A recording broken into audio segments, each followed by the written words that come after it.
Hi everyone, my name is Tiffany. Welcome back, or welcome if you've never been here before. Today, I'm here to give you all of my thoughts on Bridgerton Season 3, Part 1. We are going to rewatch along together because I went into the season with so much excitement and lowered my expectations because I am a fan of the books. Penelope Featherington is a favorite character of mine from the Bridgerton series. I mean, she was able to turn a mirror on the ton while also turning a profit, and started this at the age of 17. In the books, she had been doing this for 10 years as a young lady in the Featherington home within Regency times. I had to root for her. It was time for her to get her flowers. And although there are similarities between book Penelope and show Penelope, they are two very different characters. And so I really went into this season just excited to see what the show was gonna do after chronically being online, okay, and seeing all the chemistry between Nicola and Luke. I honestly just was excited to be back after my initial binge, okay? But now, going back, I'm trying to get into formation for the watch along that I am doing with friends. I need to take some notes, and I figured I'd do that along with you while giving you my thoughts on the show, because I do have some notes, okay? I do have some critiques. I overall really enjoyed it. Like I said, it was fun to be back. I will say, I am still not a fan of the fact that they split the show up. I remember when we had 22 episodes, okay? Then they tried to be slick and cut it down to 13. I felt it viscerally when they cut the budget to 10, and now we're stuck with 8. And that's not just with Bridgerton. I'm starting to see that across the board. Obviously, that doesn't fall onto the creatives of the show, but that is what they're working with. And with a show, an ensemble show like Bridgerton with a lot of subplots that doesn't leave a lot of time for a lot of the hopes that I believe may be dashed in the second part, because there's a lot going on. There are things that I wish we had more time for that we didn't get in the first part, and some storylines that are taking more of my interest than I expected. So I have a lot to say. We're gonna get into this rewatch. I really think this is the best way for me to do it because I'm doing it anyway, and I'm excited to just get back into it because I've honestly seen it one time. May 16th at midnight, I had my feet propped up, snacks ready, and I was set. Baptized in Bridgerton. Now I can kind of go back in with a critical eye, catch everything that I missed, and get into it. So I'm not sure how long this will be, but let's start. Benedict! I'm reminded that we've all gotten a glow up. Look at Eloise. This is not last year. No, it's not. There they are! Is there anything we can do to help? Would you mind asking? Just stand there and look and love. They're so gorgeous. Is that not in fact? Ugh! I just have to say it. Look, if I have to put up with 8 episodes a season to get the finery that they are, they fought for that love. And one thing that I'm still disappointed about when it comes to season 2 is that we did not get to see Kate and Anthony's wedding. We didn't get to see them in marital bliss. We went through all of that. It was a hard one, HEA. And so getting to see them in season 3 has been a delight. And I'm really enjoying that for their arcs as characters. Oh my gosh. Of course, I would like more time. But we don't have it. It is that makes the finest match this year. Let us hope that their pairing brings some titillation.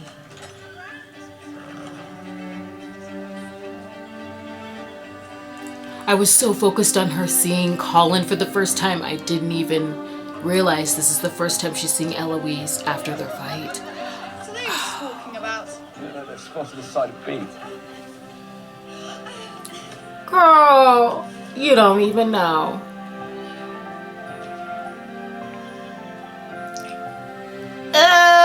You could have left it at that, Colin. Please.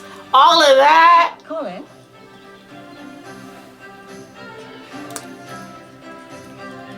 I'm interpreting that shake of the head differently. Let me just let this play through. Family? Apologies for my late arrival. I got stuck in presentation traffic. Uh-huh. Do you not wish to greet me? Oh, I love that frame within the frame. Ugh. Soul crushing. Oh, that was clever. You see this? I'm gonna geek out. I'm going to film geek out right now. Is he looking at her? He always seems to find her. But I love this. I love this frame within a frame. It is so different from all of the seasons before it. This is the first couple that we have where we don't need to be introduced to them. We are familiar, and they have been almost to an inappropriate degree. Yet here, this is almost heartbreaking. I love this over the shoulder shot for her because the dynamics have completely changed. And what I love about this is I love that this man is not only obstructing her view. The Bridgerton family is framed by this fence. She cannot step into, this is the first time where she cannot step into the portrait that she is looking at. She no longer has her friendship with Eloise. She no longer has Colin up on this pedestal. She can see how the picture has changed even with Kate being there. But also you have this person that's obstructing her ability to step into it. So we've got a frame within a frame and she cannot step into it. It's just, I just like the visual representation of this. Of course, he's looking her way. This is just, I don't know. I thought that that was clever. It's pretty. Oh my God. And things are the same, but not just so. She said, screw my skincare. I find Francesca to be so refreshing. She's sensible and practical and reserved. It's so different from Daphne, from Anthony, Eloise. She's introverted. She's almost like just pragmatic about it. She's also lacerating everybody at the neck with her beauty. I'm sitting in a pool of blood. Shoot. I do not understand how she was unmoved. She looks constipated. Charlotte, I just could not. Colin, ew! There's been enough disrespect in this palace after last season. Stop.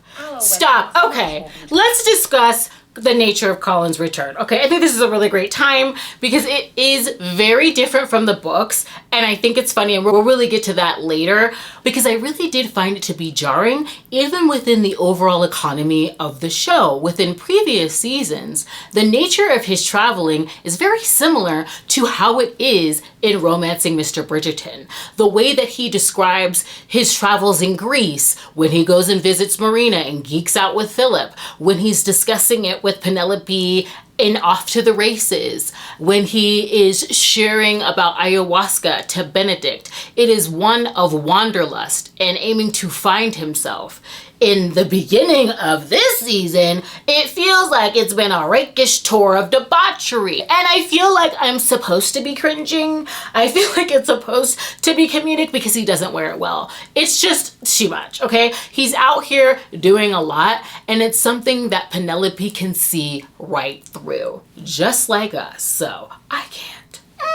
And I do have to say, I'm not minding the Featheringtons at all, okay? This season, I'm such a Finch fan. I love him. Please, my bride, I would wed you a second time, a third, as many as... Oh my God, he's so in love with her. I love it. All of our departed Aunt Petunia's money in the process, Mr. Dankworth. Oh my God.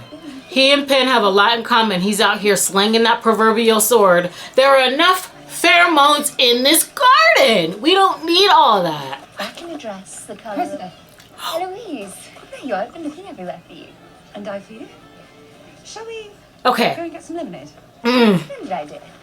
She saved her. I don't think I caught that the first time To be around. back from the country. What? The storyline between Penelope and Eloise, their friendship, I feel like that was sold to me. Just the maturity of it, their falling out, the continuation of it, the evolution. They were serving face the entire season for me within the first part so far. That was a very compelling work, and I would like to continue to break that down because in this shot, I felt it.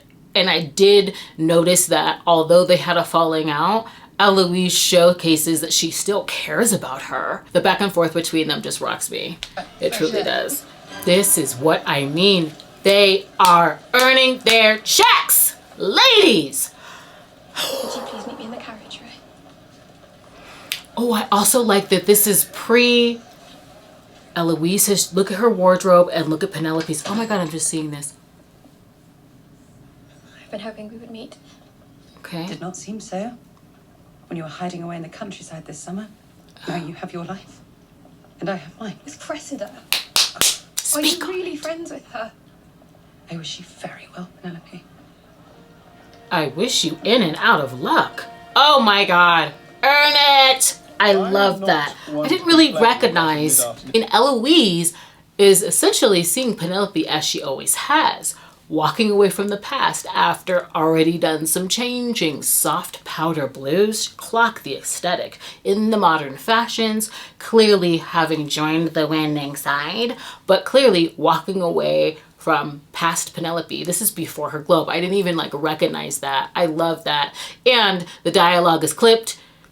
I'm saying this because we'll get to future conversations, but where I really feel like that they hit a note, which makes me really love the scenes between them, although they're difficult to watch.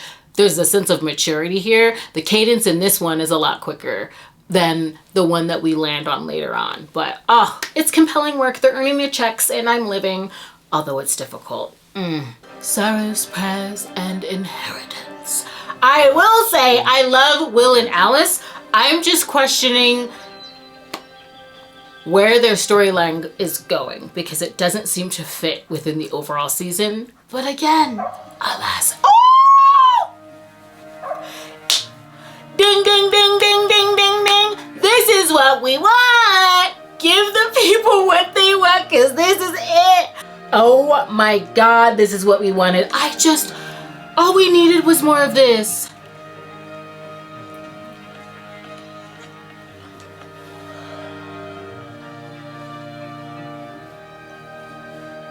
Oh my God. The hands. Hands. Hands. This is what we wanted. Now that can raise importance what's happening down there. I agree. I agree with Anthony. Y'all fought for this. This is important. This is what the people want. Kate, you better stay in that bed. Kate, you deserve this. Kate, we deserve it. As Viscountess in my new home. I should like to try something a little different tonight. I love it. I love seeing Penelope be assertive like she is when it comes to her business, when it comes to Lady Whistledown, when she was trying to throw Eloise off her scent, when she's asking for what she wants. I love that. Yes! Glow it up, boo! Rouge it, step into it. Oh my God. I love this.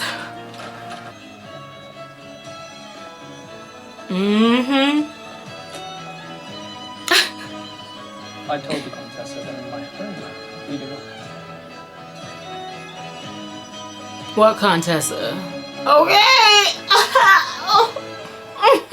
What Contessa? I love it. And the dress is working. This is what I was hoping to see because it's one thing to have an outward glow up and it's another thing to really feel it. And so I did want to see the awkwardness. What a striking gown you have on. You as well, my lord. Not the gown part, obviously that's the best part. It is a pleasure to see you all in your proper evening dress, which is not at all gown-like. It's brutal. You would think that gentlemen would at least like meet her a little bit halfway, but they don't. I didn't know how much Eloise was focused on Penelope the first time around. They're both floundering in this moment. Penelope. I love this moment between them. I love this moment of kindness and camaraderie between Penelope and Francesca. I felt the same way when we got that between Penelope and Edwina, but this, because they're similar but very different, and I love that she kind of just passes some advice down to her as well, to her future sister-in-law. I'm hoping to see it, but this was a beautiful moment. And then I also really feel for Penelope when she talks about not only being different within her own family, but like I really ache for her because in being there all glowed up, she did have to kind of give away the hope that she would one day to just in her fantasies, maybe one day, possibly, if one day Colin wakes up, she could too be a Bridgerton. And so, I don't know, this is just a really sweet moment. Do I have the feeling that you in turn know how to make one wither? Oh my God. Do you hear the timbre of this man's voice? I suppose... I don't know how to act either, Pen. I don't know how to act either. Oh my God. Excuse me, Ugh, touch grass and loosen your stays, Cressida. I can't stand her. Accidents will happen. I knew. I called it that she was gonna ruin her dress. I knew she would do this every freaking ball. Yeah, that's what I think it is too. And I think Cressida does Cressida because why is she telling Colin goodnight, Mr. Bridgerton? I don't think everybody's leaving the ball. I think Penelope's leaving early because Cressida does something to her there. I think Cressida does something to that beautiful emerald dress. I would put she's there, yeah. She chooses to be cruel. I knew it. Perhaps if you had not bought such cheap fabric, it would not have ripped. Excuse me? And this is who you were trying to impress in last season.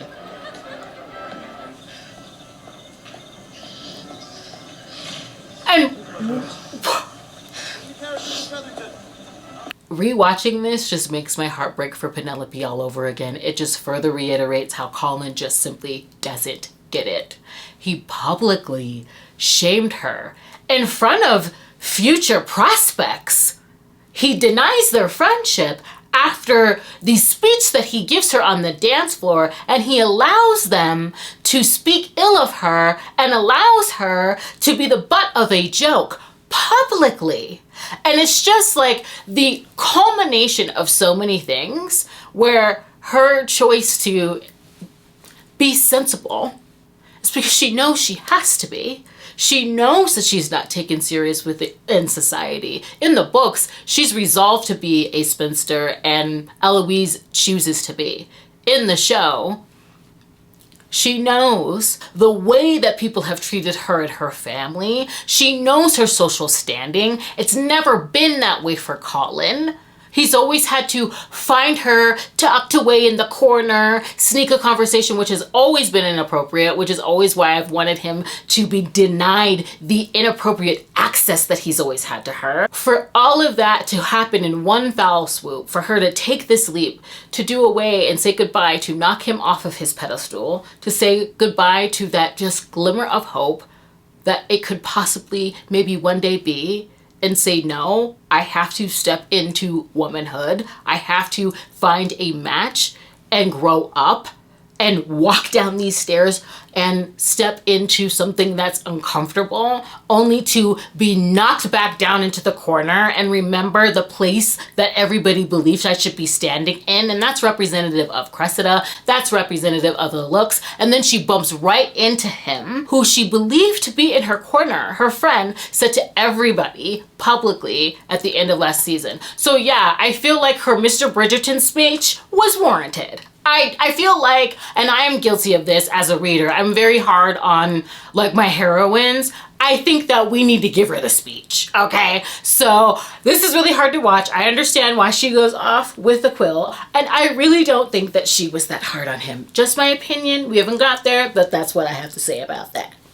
Before one of your girls has an heir, the upheaval may indeed be necessary. He is making his rounds. I love the race to an heir plot with the Featheringtons. It's so freaking hilarious. It's fitting. This is Penelope's season. It's working for me and I love it. I love it. They're so freaking unserious as well. I love it. Oh, here we go. Thankfully, I do not have much competition this season. Aside from Francesca, who stirred a good deal of interest, I suppose. Season has a way of coming between young ladies, pitting us against one another. I forgot about Cressida. Let me pause you right there. I suppose I've fallen prey to it. Girl, no, you choose to act like that. Listen, I do not need some speech from Cressida about societal norms as a scapegoat for her behavior. This is her character. All this shows is that she understands the framework from which she stands and she still chooses to be cruel. It's even worse, okay? I personally do not need all this backstory for Cressida. I do not need it. Cressida is a foil for Penelope. She's a threat to Penelope. She's a threat to Penelope and Colin's HEA. That's all she needs to be. What they are building her up for in future seasons goes back to the fact that we only have 8 episodes. So I don't know what they're cooking up. Yes, it is a nice mental massage. And the way that Eloise is acting, I can only guess. But it feels like they're gearing up for what's happening down the line. and doesn't have anything to do with what's going on in the overall economy of 8 episodes. Yes, I think, because I have seen the trailer for season 2, that she's going to be pivotal in the second part. But I still don't need to know why Cressida ticks. She's ticking loudly and too often. That's all that matters. She's going to be a foil for their love. I don't need all these speeches, okay? I really don't. I really don't. Moving on. It's a lot of screen time. I could be getting Kate and Anthony. You see what I'm saying? It's similar to other plot lines that we will get to where I'm questioning, why are we getting so much of it? Why haven't I seen Benedict in exchange for all of this endearing me to Cressida? What is happening? Why are these choices being made? Just thoughts. For me personally, like, I get it, and I've got to give it to Jessica as an actress. She is playing this role down. She has got Cressida down to a T. She does it well. I love this arc for both of their characterization. They've been at the helm of their families. They deserve it! I love them together. Another thing I love about this show are all of the poignant conversations that they have next to portraits. It's absolutely beautiful. There are always these moments of connection. Last night? I'm most certainly not ashamed of you, Pen. The opposite is true. In fact, I seek you out at every social assembly because I know you will lift my spirits and make me see the world in ways I could not have imagined. Okay. You are clever and warm, and I am proud to call you my very good friend. It's been vexing. Let's discuss watching you this. walk back into society with such ease. Okay, hold on. Let's break this down because this is not an apology. I don't know why or who or where we've been calling this an apology, but this is a speech. I believe that this is a speech, and Penelope desperately needs to hear it. No one is speaking life into her, and he's speaking to her like she's been speaking to him for years. She's been packing into this man since they were kids. In the overall economy of the show, she's been speaking to him for the last 2 seasons like this, in person and through their letters. As he said, he's always seeking her out. The way that she sees him buoys him up as a man. So, this is a speech. It's not an apology. And this is a speech that's being done in private in the gardens at her home. It doesn't quite make up for the public shaming, but I like the sentiment of the speech. This isn't an apology, though. She does need to hear these things. That's all I'm saying. But one must wonder, is this new character the real him or simply a ploy for attention? Where's the lie? Does Mr. Bridgerton even know? That is not that hard hitting. It's cutting into the truth. I do not. But trust me, if I ever find out, I will make sure it is her life that is ruined. This time around, what bothers me, what would bother me if I was Penelope actually, is if we're... Wait a minute. If we're about to get married, why are you riding so hard for Marina? You should be over that, right? Wait a minute. Let me get serious. After rewatching episode 1, I think it's a good start to the season. A lot is going on. As I have said, I am fully bought into the foolishness that is the Featherington family. I think it is fitting in this season. I'm drafted in. Also, I am utterly intrigued by Francesca. I think that she is a season stealer. Her storyline is so compelling. I cannot wait to continue on. And in this second episode, I want to test the claim of my want for more when it comes to their lessons. I feel like we should have gotten more of that, and I want to see if I still feel like that upon rewatch. Also, I thoroughly enjoyed Eloise this time around. I think that there's more range and some nuance there. Every single time Penelope and her were on screen, I was riveted. It's not fun to watch, but there's some evolution there. There's some maturity. And I think them growing separately is really important because of what happened last season. So do I want them to make up? Yes, I absolutely do. And I hope some of my predictions for and hopes for the second part of the season come to pass, which we'll get to. I'm going to split this up in 2 parts, but I'm loving what I'm seeing, and they are earning their checks in those scenes, okay? I think that that's some really great work on screen. And we'll get into the second part, but I do like the first episode.